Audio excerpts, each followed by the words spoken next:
nós vamos estudar teologia. Ó, teo quer dizer Deus. Logia, estudo ou tratado ou discurso. Logo, teologia é estudo ou tratado acerca de Deus. Teo, Deus, logia, estudo ou tratado. Então, teologia, estudo ou tratado acerca de Deus. O ensino teológico é de suma importância para todo ser humano, muito especialmente para aqueles que se aproximam da majestade eterna. Está escrito: conheçamos e prossigamos em conhecer ao Senhor. E como conhecer a Deus? Estudando esta matéria que é voltada 100% para termos conhecimento de Deus. Que matéria? Teologia. Quando você estuda teologia, você está estudando sobre Deus Pai. Cristologia, sobre Deus Filho. Quando você está estudando sobre o Divino Espírito Santo, pneumatologia. Então, teologia, Deus Pai; cristologia, Deus Filho; pneumatologia, Deus Espírito Santo. Vamos lá. Já é sabido que teo quer dizer Deus, logia, estudo ou tratado, logo teologia, estudo ou tratado acerca de Deus. Senhores, a teologia, ela se divide em vários departamentos. Teologia exegética, teologia histórica, teologia dogmática, teologia bíblica e a teologia sistemática, que é essa que nós estamos estudando. Teologia sistemática. Detalhe, a educação teológica, o ensino teológico, há quem diga que é coisa de ontem. Não. Se Deus é eterno, quando Deus fez o mundo, surgiu a teologia. Então, para quem pensa que teologia é coisa de ontem, é falta de conhecimento. Até quem diga que teologia é bobagem, teologia é coisa que não é bíblico. Como não é bíblico se teo quer dizer Deus, logia quer dizer estudo ou tratado? Logo, teologia é estudar sobre Deus. Simples assim. O que quer dizer teologia? Estudo a respeito de Deus. E por incrível que pareça, segundo as Escrituras, Deus foi o primeiro a dar aula teológica. O próprio Deus foi o primeiro a dar aula teológica. Não vamos ler por conta do tempo, mas aí você lê posteriormente. Como esse vídeo vai ficar salvo aí, depois você volta o vídeo e vê qual é o texto que eu estou falando. E aí você, se puder ler agora, fique à vontade. Então Deus foi o primeiro a dar aula teológica. Isso é fato. O ensino teológico é desde a fundação do mundo. O primeiro livro da Bíblia é o livro do Gênesis. Gênesis capítulo 2, versículos 15, 16 e 17. O ensino teológico é desde a fundação do mundo. Gênesis capítulo 2, versículos 15, 16 e 17. Como eu vinha dizendo, Deus foi o primeiro a dar aula teológica. Gênesis capítulo 5, versículo 24. nós encontramos em Gênesis capítulo 5, versículo 24, que Deus foi o primeiro a dar aula teológica. Senhores, no tempo dos juízes, havia ensino teológico. Juízes é o 6º livro da Bíblia. Então, no tempo dos juízes, antes da época da monarquia, no tempo dos juízes, havia ensino teológico. Você pode ler no livro de Juízes, capítulo, deixa eu olhar aqui, se é Juízes,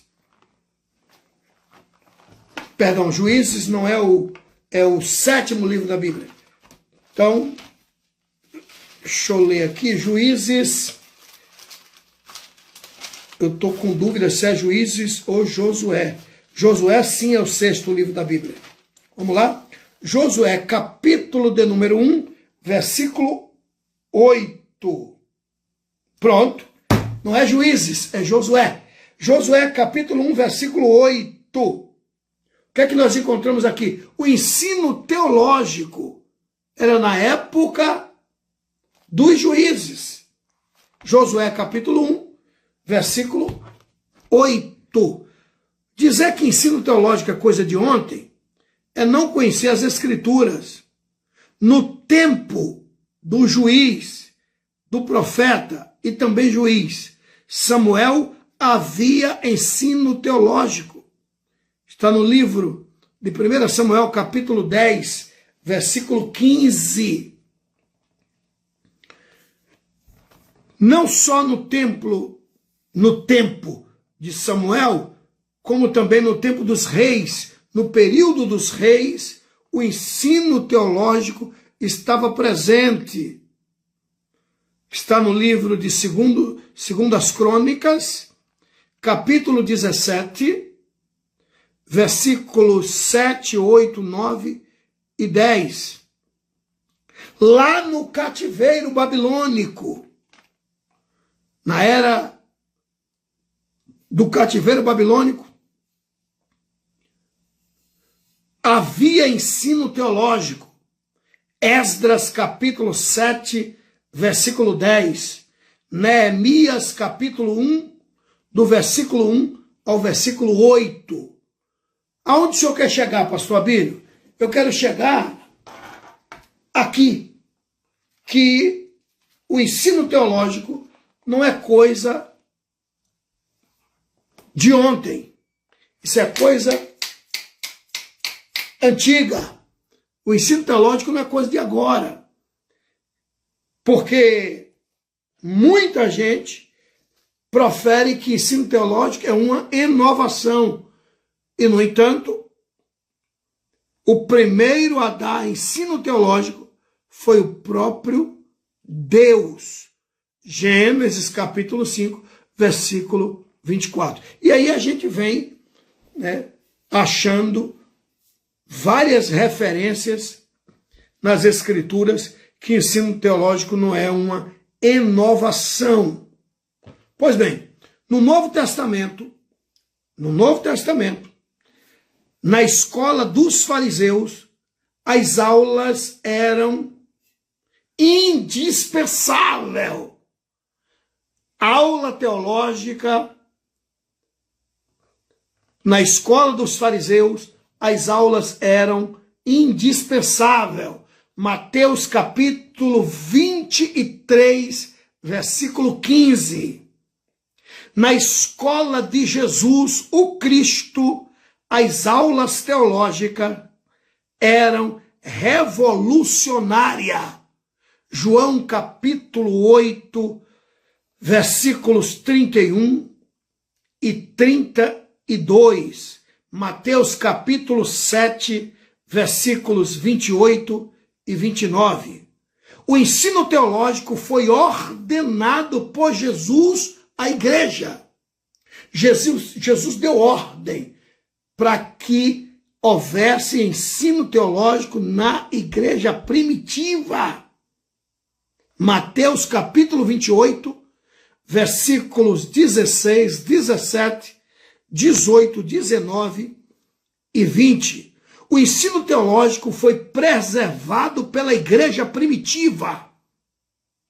Em Jerusalém, Atos dos Apóstolos, capítulo 2, versículo 48, Atos dos Apóstolos, capítulo 5, versículo 42, e também, não só em Jerusalém, mas também em Antioquia, havia a preservação do ensino teológico, executando a ordem de Jesus. Lá em Antioquia, nós encontramos a referência bíblica, Atos dos Apóstolos, capítulo 11, do versículo 20 ao 26. O ensino teológico foi preservado pelo apóstolo Paulo. Atos dos Apóstolos, capítulo 19, versículos do 17 ao versículo 24. Vamos definir a teologia sistemática. O que é teologia sistemática? Teologia sistemática é nada mais, nada menos que o estudo sistemático das doutrinas fundamentais da Bíblia. A Bíblia está recheada de doutrinas, de matérias, no popular, de doutrinas. E o que é a teologia sistemática? A teologia sistemática é nada mais, nada menos que o ensino sistemático das doutrinas fundamentais da Bíblia e da fé cristã. Teologia sistemática é o ensino normativo como regra de fé e prática. Repetindo, numa linguagem mais popular, teologia sistemática é o ensino normativo como regra de fé e prática. Você tem que saber distinguir qual a diferença de doutrina e de costume. Tem igrejas que têm costumes. Ele pode até dizer, nós temos uma doutrina. Não é doutrina, é costume. Doutrina é bíblico. Doutrina dos anjos, ensino sobre os anjos. Doutrina de Deus, ensino sobre Deus. Doutrina de Cristo, ensino sobre Cristo. Doutrina do Espírito Santo, ensino sobre o Divino Espírito Santo. Enfim, doutrina do pecado. Doutrina aprendendo sobre o pecado. Ou seja, você não pode denominar que costume é doutrina. Tem costumes que é municipal, tá naquele município. Mas em outro município já não tem mais aquele costume. Tem costume que é estadual. Tem igreja que tem um costume, mas no outro estado, a mesma igreja, a mesma denominação, já não tem mais aquele costume. Por quê? Porque o costume, ele não é universal. A doutrina, sim, ela é universal. O que é ensinado aqui é ensinado em qualquer lugar do mundo. Por quê? Porque a Bíblia só muda de idioma. As doutrinas é o que está na Bíblia. Vou dar um exemplo. Doutrina dos anjos. Angelologia. A doutrina de Cristo. Cristologia. Doutrina do Espírito Santo. Pneumatologia. Doutrina de Deus. Teologia. Doutrina dos anjos. Angelologia. Doutrina do ser humano. Antropologia. Doutrina do pecado. Armatiologia. Doutrina da salvação. Soteriologia. Doutrina da igreja. Eclesiologia. Enfim, doutrina é bíblica. Costume não. Você não pode confundir costume com doutrina.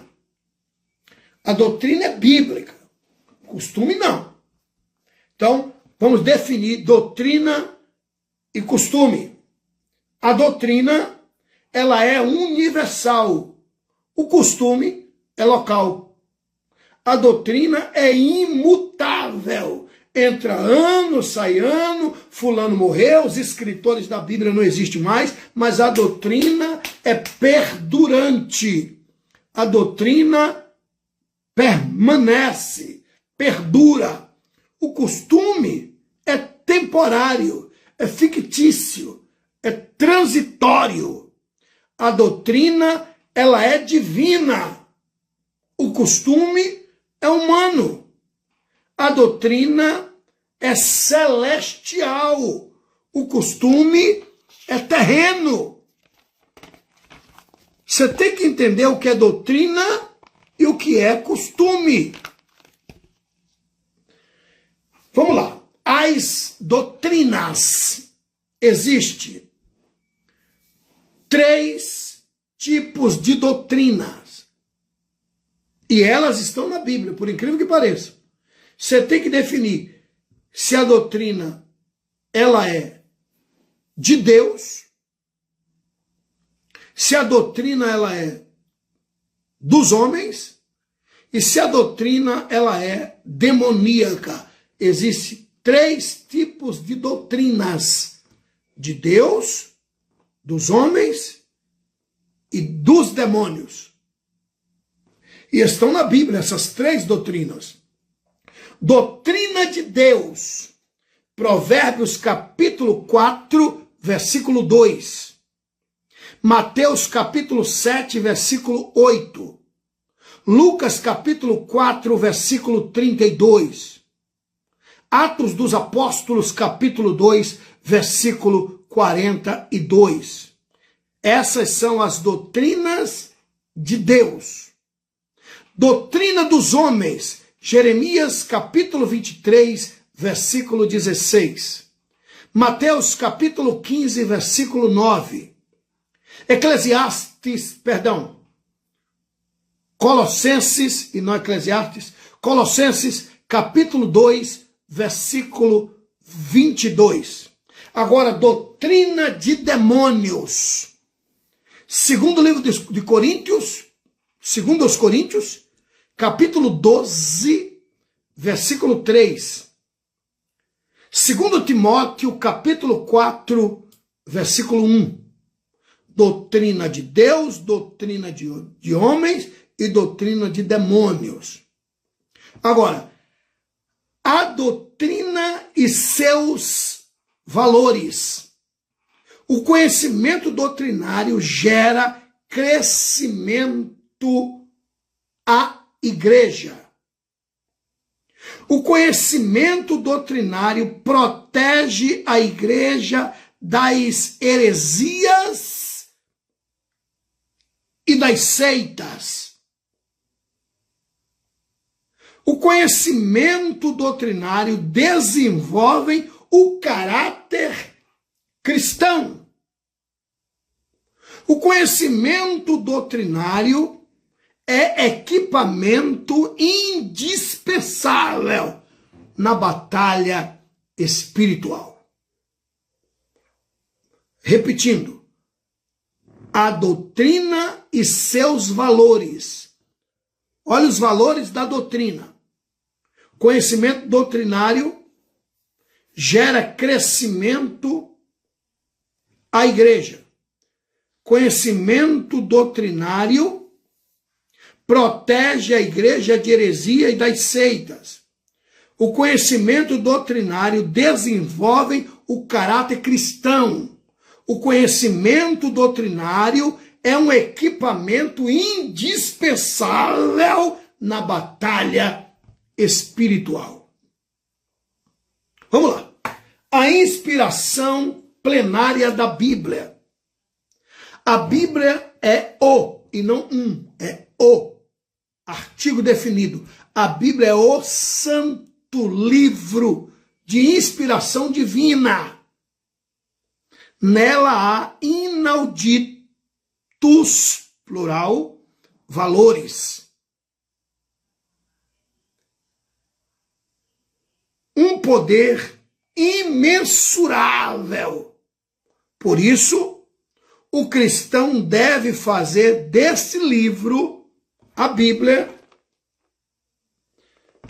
seu manual de vida. A Bíblia deve ser lida, praticada e propagada. Isso aqui é uma palavra dita nos céus, crida na terra, temida e respeitada no inferno. Conteúdo da Bíblia, é introdução bíblica, tá? Conteúdo da Bíblia.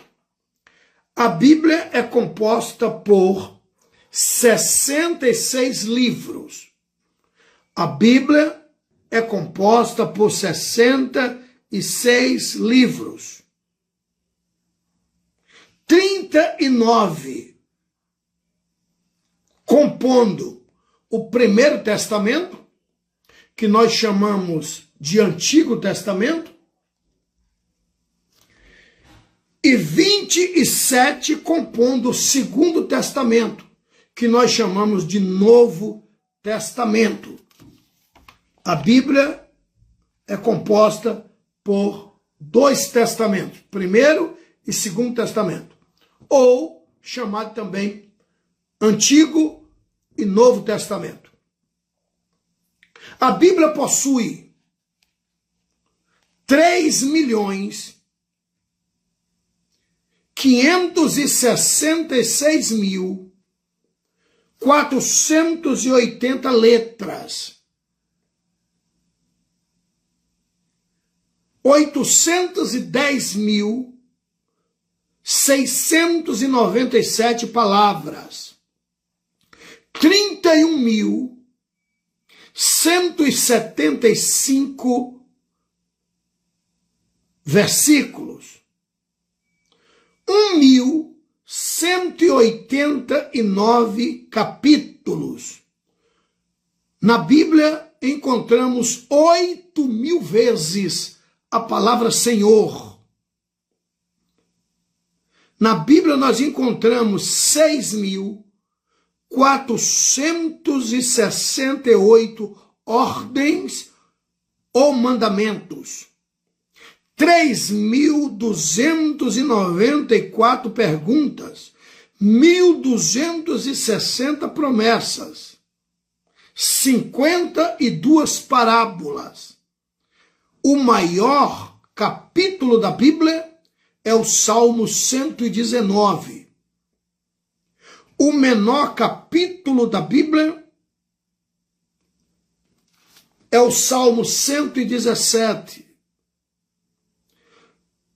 O maior versículo da Bíblia, Esté, capítulo 8, versículo 9.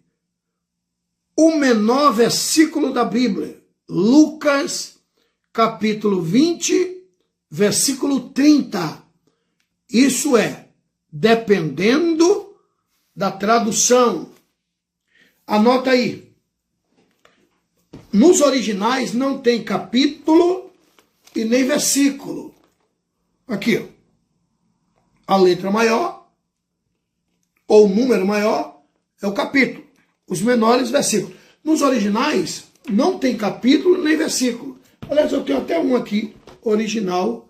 Deixa eu ver se eu acho aqui para te mostrar. Não tem capítulo nem versículo. Cadê a minha Bíblia original? Deixa eu pegar aqui. Não tem capítulo nem versículo.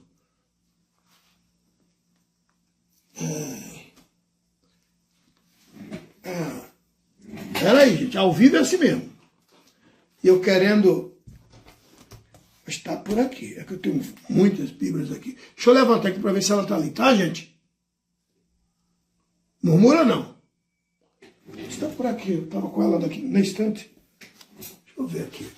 Só um instante. A Bíblia do Pregador.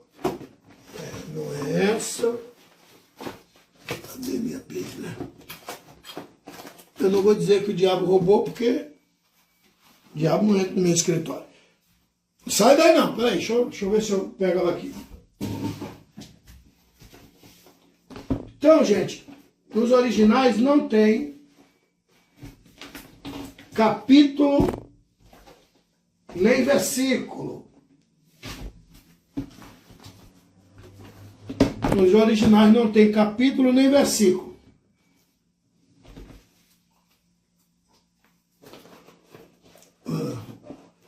E quem é que colocou capítulo e versículo na Bíblia? Nós, já que estamos num curso teológico,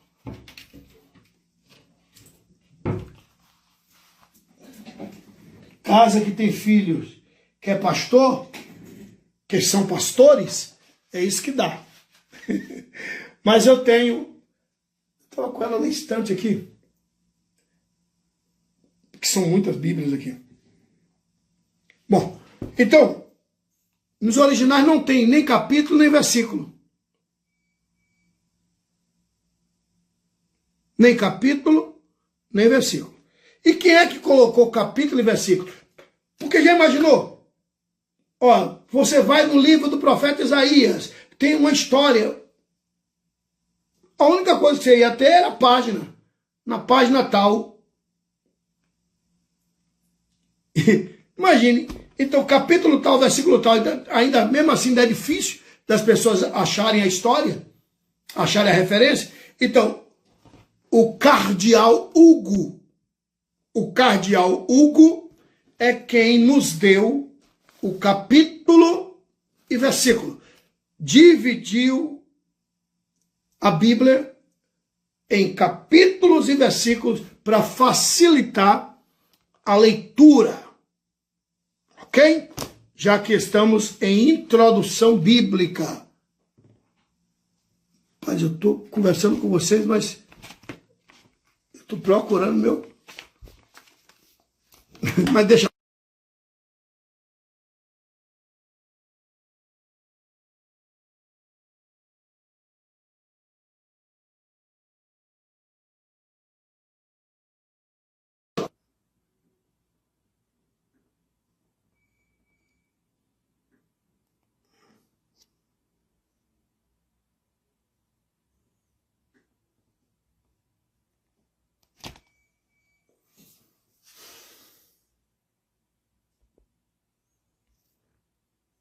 Vocês estão me ouvindo aí, gente?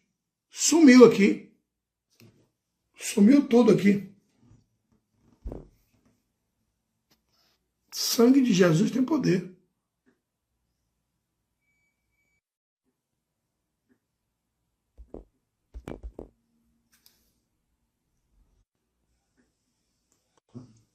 Voltou. Deu um pane aqui. Misericórdia. Vamos lá. Então, o cardeal Hugo é quem nos agraciou com capítulo e versículo. Bom, doutrinas da Bíblia. Doutrinas da Bíblia. Já que vamos estudar teologia, vamos estudar o trino de Deus. Nós cremos no que está escrito. Nós cremos no que está escrito. E o que é que está escrito? Que servimos a um Deus, que lá nos céus há um só Deus. Não tem três deuses. É um Deus. Só que esse um Deus é trino. Como você, como eu, como nós. Deixa eu abrir aqui, gente, que tá um calor aqui infernal. Só um instante. Ao vivo é assim mesmo.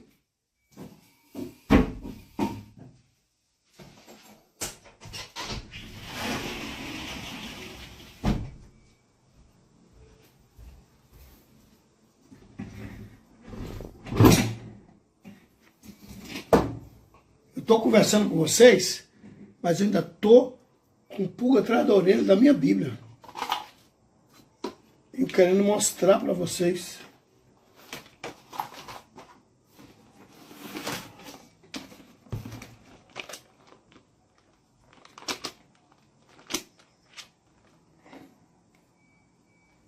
Essa não. Tá, vamos lá. Então, nós cremos no Deus Trino. Como você e eu, nós somos triuno. O ser humano não tem como ser trino. Essa expressão é dirigida unicamente à Trindade. O ser humano, no máximo, triuno. Temos espírito, alma e corpo. Somos triuno.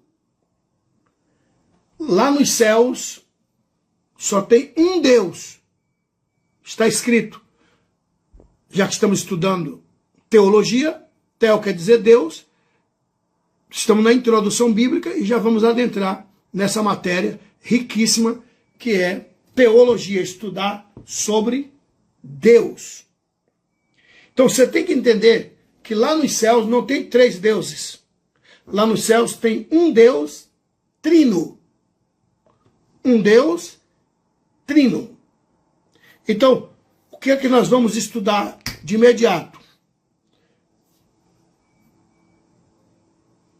A triunidade divina.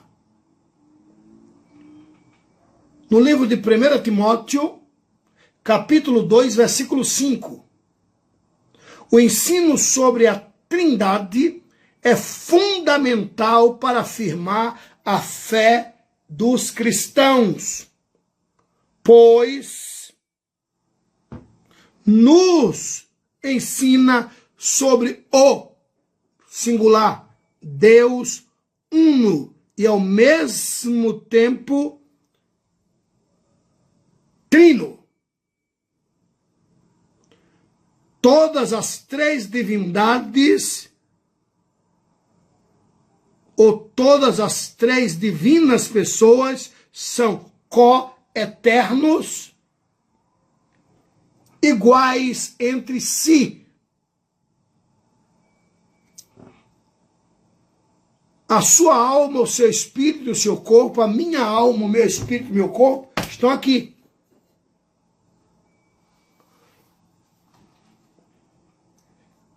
Quem vê Jesus, vê o Pai. Quem vê o Espírito Santo, vê Jesus. Quem vê Jeová, vê Jesus e vê o Espírito Santo. Os três não se separam nunca. Senhores, na criação, lá está a Trindade juntas. Na criação, o Pai domina, o Filho realiza, o Espírito Santo aplica. Na redenção, o Pai planejou a salvação. Gênesis capítulo 3, versículo 15. Quando o homem foi enganado pela serpente, o Pai planejou a salvação. O Pai falou: da semente da mulher, eu vou enviar um que vai religar o homem a Deus. Isso nós vamos estudar lá na frente, na doutrina da salvação. Então, estamos tentando passar para os senhores que a Trindade não se separam nunca. Na criação, o Pai domina, o Filho realiza, o Espírito Santo aplica. Na redenção, o Pai planejou a redenção. Gênesis capítulo 3, versículo 15. O Filho consumou a redenção. João capítulo 19, versículo 30. E o Espírito Santo realiza e aplica a salvação. João capítulo 16, versículo 8.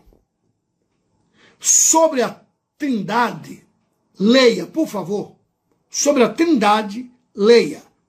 Aos Hebreus, capítulo 9, versículos 14. Segundo aos Coríntios, capítulo 13, versículo 13. Evangelho segundo escreveu São Mateus, capítulo 3, versículo 16 e 17, e 1 João, capítulo 5, versículos 7 e 8. Você vai encontrar a trindade inseparável. Bom, depois dessa palavra introdutória, vamos estudar sobre teologia. Deus Pai. Evangelho segundo escreveu São Mateus, capítulo de número 6, versículo 9. Olha, teologia é estudar sobre Deus Pai. Em Mateus, capítulo 6, versículo 9, você vai encontrar Deus sendo chamado de Pai. Mateus, capítulo 11, versículo 27, mais uma vez, se dirigindo a Deus como Pai. Lucas, capítulo 1, versículo 32, outra vez, Deus como Pai. Quando você está estudando teologia, você está estudando o Deus Pai. Um detalhe. Você não vai encontrar um só versículo bíblico Deus preocupado em provar a sua existência. Se o cabra acreditar, ele existe. Se não acreditar, Deus existe do mesmo jeito, indiferente da fé dele. Não creio em Deus. Deus não precisa da minha crença para ele existir. Eu é quem preciso da confiança do Todo-Poderoso em mim, para que eu viva e viva bem. Eu é que careço, necessito de acreditar em Deus, porque está escrito, importa que aqueles que se aproximam de Deus creiam. Fator primordial, crer. Deus nunca se preocupou em provar sua existência. Se o cabo acreditar, ele existe. Se não acreditar, ele existe do mesmo jeito. O único texto bíblico que você vai encontrar é uma música, e na letra da música, o escritor, o salmista, está dizendo que o nécio disse no seu coração, não a Deus, mas Deus se preocupando em provar a existência dele? Não. Salmos 14, verso 1. É a única referência bíblica de um tolo dizendo que Deus não existe. Mas é um salmista que fez um salmo, um compositor que fez uma canção e colocou na canção, né, diz o tolo, diz o nécio, que não há Deus, tal, mas Deus nunca se preocupou em provar a sua existência.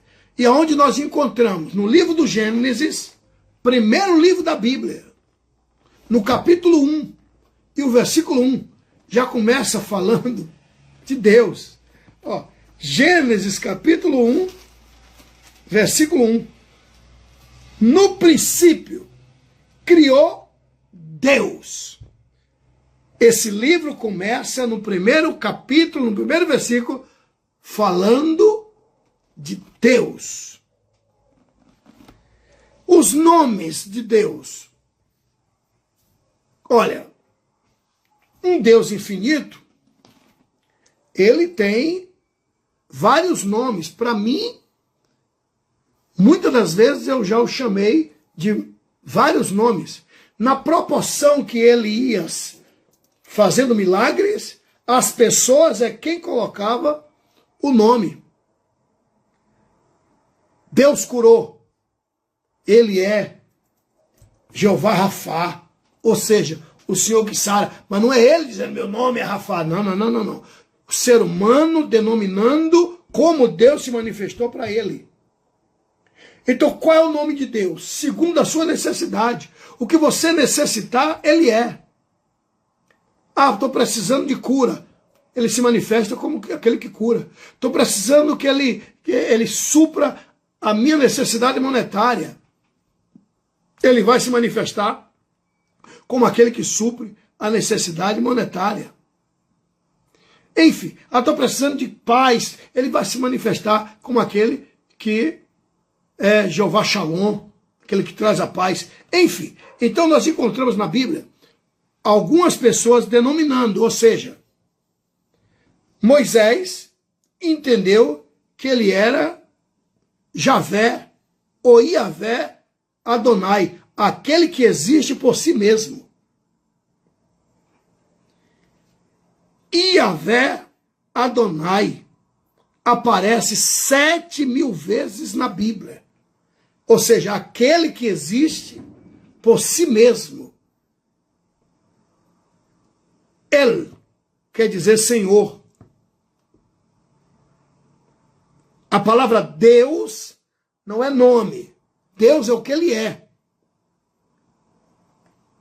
Deus não é nome. Deus é o que ele é.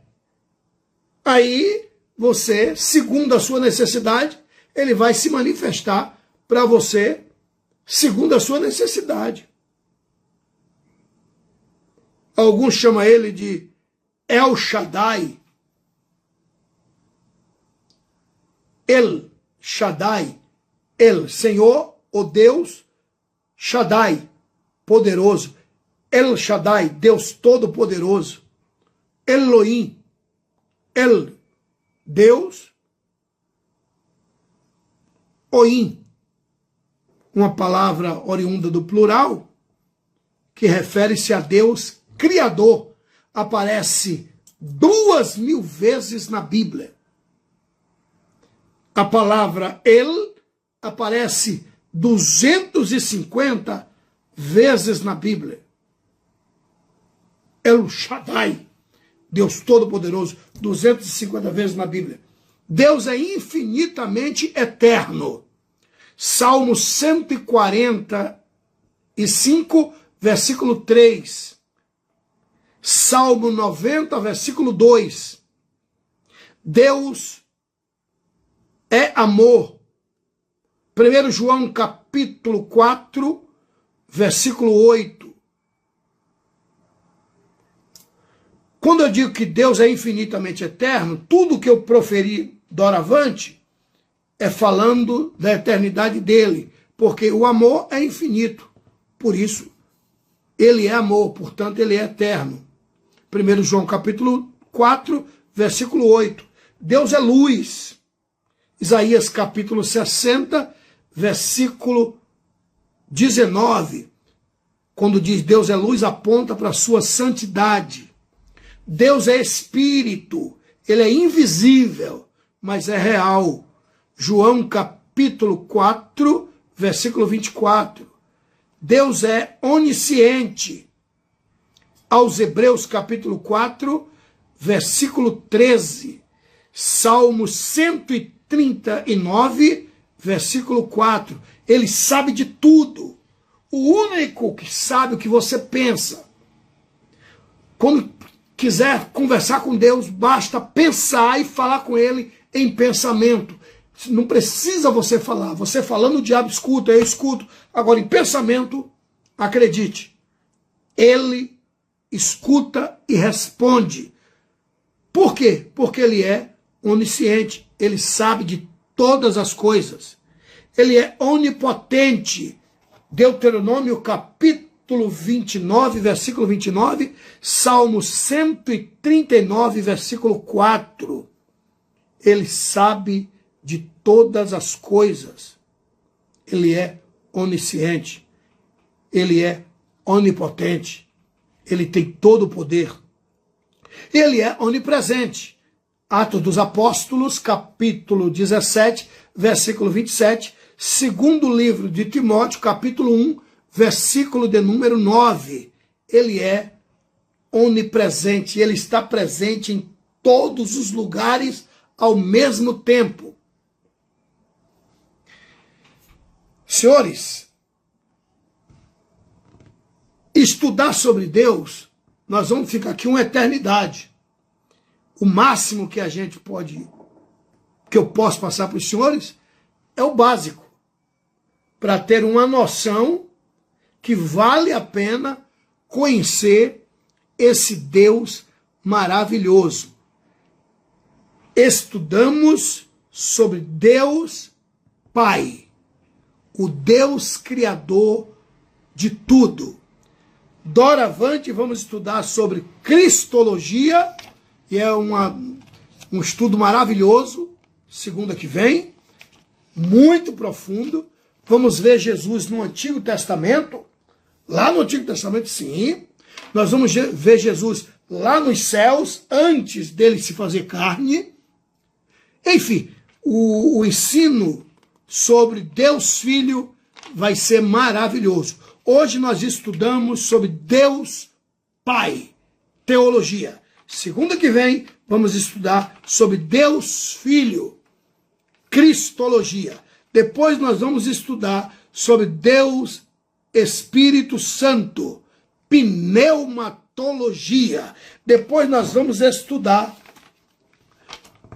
sobre angelologia, como Deus fez os anjos, até onde os anjos podem ir, anjos podem fazer tudo, enfim.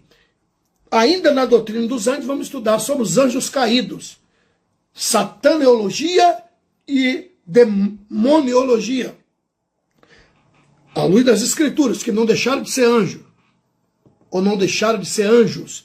Depois nós vamos estudar, após estudarmos angelologia, nós vamos estudar como Deus fez o mundo, a criação do mundo. Nós vamos estudar geografia, sobre Big Bang, zoologia, ornitologia, Deus fazendo o mundo, né?